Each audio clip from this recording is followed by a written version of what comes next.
Hello everyone, आज है 15 जुलाई और आज इस वीडियो में हम बात करने जा रहे हैं इरडा के बारे में।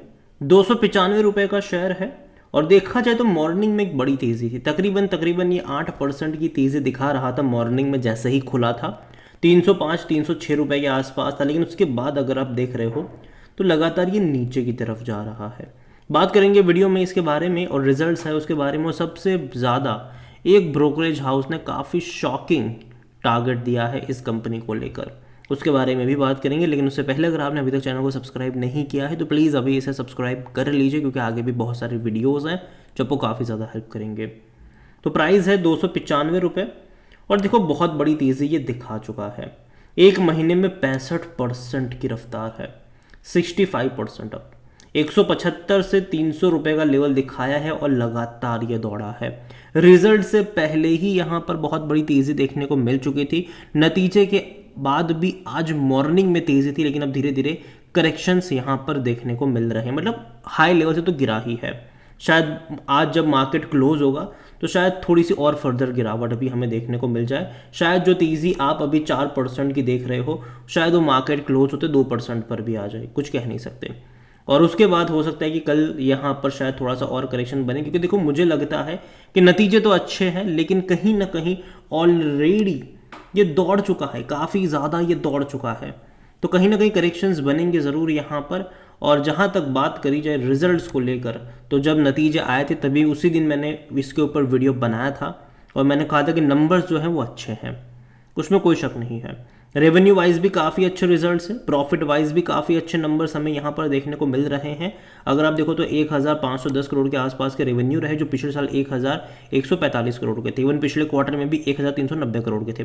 तो तेज़ी है यहाँ पर रेवेन्यू वाइज भी, और ये एक्सपेक्टेड है क्योंकि पिछले कुछ टाइम में इन्होंने काफ़ी ज़्यादा पैसा रेज भी करा है और आगे भी पैसा रेज करने वाले हैं। अपनी ऑर्डर बुक, अपनी लोन बुक को काफ़ी हद तक बढ़ाया है, तो जाहिर सी बात है इनके रेवेन्यू प्रॉफिट्स बढ़ेंगे ही बढ़ेंगे। और वो हमें प्रॉफिट में भी तकरीबन 385 करोड़ के आसपास का प्रॉफिट देखने को मिला, जो इससे पहले के क्वार्टर में 335 करोड़ के आसपास का था और पिछले साल 295 करोड़ के आसपास का था।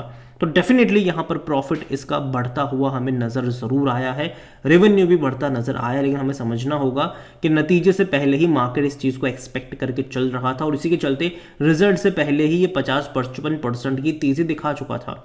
और अभी अगर आप देखोगे यहाँ पर तो भैया एक ब्रोकरेज हाउस है फिलिप कैपिटल, उनकी सेल रिकमेंडेशन है और वो यहाँ पर 58% तक गिर जाएगा ऐसा एक्सपेक्ट कर रहा है। मैं नहीं कह रहा हूँ, ये कह रहे हैं, ठीक है। हालांकि मुझे नहीं लगता कि इतनी ज़्यादा गिरावट यहाँ पर आएगी, लेकिन थोड़ा बहुत करेक्शन पॉसिबल है। यहाँ पर अगर हम बात करने जाए तो देखिए कि यहाँ पर इरडा ने पिछले कुछ टाइम में काफ़ी बड़ी तेज़ी दिखाई है, अच्छी खासी। इवन आज अगर आप देखोगे तो यहाँ पर 9% की तेज़ी भी देखने को मिली थी यहाँ पर। और जून क्वार्टर के नंबर्स भी यहाँ पर आए हैं, जो कि अच्छे नंबर से उतने बुरे नहीं हैं, लेकिन फिर भी फिलिप कैपिटल ने अपनी जो रेटिंग है सेल की उसको मेंटेन रखा है। हालांकि पहले भी उनकी सेल कॉल थी और टारगेट था 110 रुपये का, अभी भी उनकी सेल कॉल है और टारगेट है 130 रुपये का। 300 रुपये का शेयर और 130 रुपये का टारगेट, जो कि कभी नहीं जाने वाला है। अगेन मैं कह दूँ, कभी नहीं जाने, 130 तो कभी नहीं जाएगा। लेकिन हाँ, ये बात ज़रूर है कि चलो 60% ना गिरे, लेकिन एटलीस्ट पॉसिबिलिटी है कि 20-22% की गिरावट पॉसिबल हो सकती है आने वाले टाइम में। यहाँ पर उन्होंने क्यों ये टारगेट दिया है, तो देखिए आज 310 रुपये के आसपास गया था। फिलिप कैपिटल का जो टारगेट है वो तकरीबन 130 रुपये का है। उनको लगता है कि तकरीबन 58% की गिरावट यहाँ पर पॉसिबल है। उनका कहना है कि स्ट्रॉन्ग लोन ग्रोथ है एंड पाइपलाइन भी अच्छी है इनकी बैलेंस शीट ग्रोथ की। एडा also manage it yields well, but as the leverage in the balance sheet increase net interest margin should come under जो प्रेशर में आने वाले हैं। उन्होंने ये वार्निंग दी है। ये देखो आने वाले टाइम में इनका सब कुछ अभी तो सही चल रहा है, लेकिन आने वाले टाइम में जो इनकी बैलेंस शीट में जो लेवरेज है इनकी, वो बहुत ज़्यादा बढ़ती जाएगी और उसके चलते इनकी जो मार्जिन है वो प्रेशर में ज़रूर आएंगे। और ये उन्होंने इसी वजह से यहाँ पर नेगेटिव अपनी कमेंट्री दी है। डिक्लाइन इन प्रोविजनिंग कवरेज जो रेशियो होगा leads to negative credit cost in Q1, ये इनका कहना है, जो कि डेफिनेटली मुझे भी लगता है कि आने वाले टाइम में कंपनी जो है वो देखो ऑलरेडी बहुत बड़ी तेज़ी दिखा चुका है। तो देखो बीच बीच में करेक्शन ये दिखाएगा और ये इसने पहले भी करा हुआ है। पहले भी इसका जो IPO प्राइस 32 रुपये का था, बड़ी रफ्तार दिखाई, बाद में करेक्शन दिखाया, बड़ी रफ्तार दिखाई, फिर बाद में और बड़ा करेक्शन इसने दिखाया था। 210 रुपये पर जाने के बाद ये वापस घूमकर 110 रुपये पर भी आया था, ठीक है।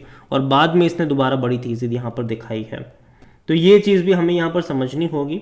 इरडा अगर आप देखोगे तो स्ट्रॉन्ग लोन ग्रोथ इनकी ज़रूर है फाइनेंशियल 2025 में भी, on rising demand on renewable energy in the country, but the earning growth is not expected to match the loan growth due to the pressure of on margins. जाहिर सी बात है, जब मार्जिन पे दबाव बनेंगे तो ये होगा यहाँ पर। Higher exposure to the private sector and high proportion of the vulnerable portfolio do not provide confidence for the low credit cost in the medium term. देखो ऐसा नहीं है कि इनके जो लोन्स हैं वो सारे के सारे सिक्योर होते नहीं, ठीक है। कंपनी ऐसा नहीं कि सिर्फ गवर्नमेंट कंपनी को लोन देती है, नहीं, प्राइवेट सेक्टर्स को भी ये लोन देते हैं। रिन्यूएबल्स एनर्जी में जो प्राइवेट सेक्टर है वहाँ पर भी लोन देते हैं और कभी कभी वहाँ पर डिफ़ॉल्ट भी हो जाते हैं। तो ये चीज़ भी फैक्टर इन करके इन्होंने बताया है। अब देखते हैं कि क्या होगा आने वाले टाइम में। इरडा के बारे में अगर आप देखोगे तो देखो इनका लोन पोर्टफोलियो, जहाँ पर सोलार में सबसे ज़्यादा इनका डिस्ट्रीब्यूशन कह लो आप यहाँ पर तकरीबन 27% के आसपास का है, 20% विंड में है, स्मॉल हाइड्रो में तकरीबन 12% का है, बायोगैस में भी अगर आप देखो तो तकरीबन 7% के आसपास का है। Loan facilities and state utilities की अगर हम बात करें तो वहाँ पर भी तकरीबन 21-22% के आसपास का इनका डिस्ट्रीब्यूशन देखने को मिल रहा है, जो कि अच्छा है। लेकिन जैसे कि मैंने पहले ही कहा कि रिन्यूएबल सेक्टर में काम करती है कंपनी, जो कि बहुत अच्छी बात है, आने वाले टाइम में डिमांड बढ़ेगी, बहुत अच्छी बात है। लेकिन इसका मतलब ये नहीं है कि इनकी कोई मोनोपोली है वहाँ पर। पीएफसी और आरईसी भी सेम काम करती है, तो लोन ऐसा नहीं कि सिर्फ यही लोग देंगे, बाकी लोग भी लोन दे ही रहे हैं। और दूसरी बात, प्राइवेट सेक्टर में बहुत ज़्यादा लोन है, तो ऐसा नहीं कि डिफ़ॉल्ट का खतरा नहीं, डिफ़ॉल्ट का खतरा वहाँ पर भी बना रहेगा फ्यूचर में भी। जहाँ तक वॉल्यूम्स की बात करें, देखिए नतीजे के बाद आज काफ़ी ज़्यादा ट्रेंडिंग में रहा है ये, तकरीबन 8 करोड़ के आसपास के शेयर यहाँ पर ट्रेड होते नजर आए हैं। और जहाँ तक देखें ऑल टाइम हाई तो 310 रुपये का, जो कि हाल फिलहाल में ही बना था। इसका मार्केट कैप तकरीबन 79,000 करोड़ के आसपास देखने को मिल रहा है। और जहाँ तक बात करी जाए इस कंपनी को लेकर, तो according to money control user 91% लोग कह रहे खरीदारी करो, 7% लोग कह रहे बेचो और बचाओ, और 2% लोग कह रहे होल्ड करो। इनके जहाँ तक बात करें डिविडेंड की, तो हालांकि डिविडेंड यहाँ पर अभी भी इन्होंने अनाउंस नहीं करा है, जबकि कंपनी अच्छा प्रॉफिट कर रही है। कंपनी अभी हाल फिलहाल में पैसा निकाल नहीं रही है। जनरली सरकारी कंपनी जब अच्छा पैसा कमाती है तो डिविडेंड पे करती है, यहाँ पर अभी भी इन्होंने पे नहीं करा है। हालांकि रिसेंट लिस्टिंग है तो मैं उम्मीद करता हूँ कि साल के एंड में या फिर अगले साल पे ज़रूर करेगा। और जहाँ तक नंबर्स देखो तो अच्छा खासा यहाँ पर रेवेन्यू ग्रोथ यहाँ पर ज़रूर है, क्वार्टरली भी अगर आप देखो, और जो रिजल्ट्स भी है वो भी इंक्रीज़ वाले ही हैं। प्रॉफिट में भी आपको सेम चीज़ देखने को मिलेगी और इस बार के प्रॉफिट और भी अच्छे हैं। लेकिन जहाँ तक बात करें वैल्यूएशन की, तो वह 60 का पी है, सेक्टर पी 18 का, तो सस्ता तो नहीं है ये, महंगा डेफिनेटली है ये। लेकिन अगर आप देखोगे तो अकॉर्डिंग टू टिकर टैप एनालिस्ट, यहाँ पर 50% एनालिस्ट कहते हैं खरीदारी करो। और फिनेंशियल की तरफ अगर हम नज़र करें तो डेफिनेटली इनके जो नंबर्स हैं, अभी जो जून के नंबर इस बार के जो आए वो अच्छे हैं। 1500 करोड़ के आसपास का इनका रेवेन्यू है, तकरीबन 385 करोड़ के आसपास का प्रॉफिट है, जो कि अच्छा मेरे हिसाब से है। और शेयर होल्डिंग के बारे में बात करें तो प्रमोटर की होल्डिंग यहाँ पर 75% की है। लेकिन प्रॉब्लम यह है कि इंस्टीट्यूशंस लगातार यहाँ पर बिकवाली ही कर रहा है।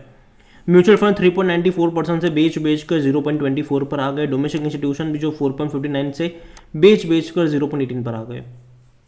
एफआईएल्स भी अगर आप देखो तो 3.95% से बेच कर 2.70 पर आ गए।